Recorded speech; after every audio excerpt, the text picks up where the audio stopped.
સાહેબ આ કેવી રીતે લગાડવાનું? હવે આ રે ને આ એમાં એક બનાવ્યો છે. એટલે તમે હરિયો કંઈક વેલ્ડિંગ કરેલો છે. હા એટલે જો હું મારી ટ્રાય કરું. આ થાળી રે ને આ રીતે લઈ લેવાનું. એટલે એને આવી ગઈ થાળી આમાં ભરી જાય એટલે ઉતરી જાય. આઝાદભાઈ આપણા દર્શક મિત્રોને બતાવો એમની જે આ ટેકનિક છે તમે જુઓ. એક હરિયો અહીં વાળેલો છે, એક અહીં વાળેલો છે.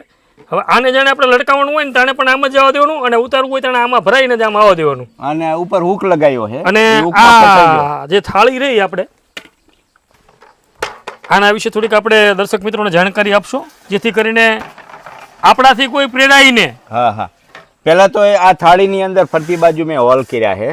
હોલ કરવાનું એ કારણ કે વરસાદ હમણાં ગયો ને તો ચોમાસાની ઋતુમાં હોલમાંથી પાણી નીકળી જાય. પછી આ નિપલ છે પાણી બોટલ લગાવવાનું.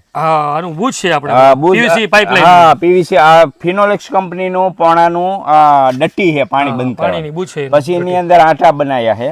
આ 3 હોલ કર્યા સાઈડની અંદર અને પછી એક સેન્ટરમાં એને ફિક્સ કરવા માટે થાળી આરે બનાવ્યું છે. અને આ રહ્યું આને કાઈ ન થાય ગરમી વરસાદ આમાં જે આંટા જે પડે ઈ આ બોટલની બોટલમાં લાગી જ જાય. આ મોટી બોટલમાં લાગુ પડી જાય. જો હું બતાવું તમને. જો આ બોટલ છે. હવે સાહેબ લગાડશે બોટલને.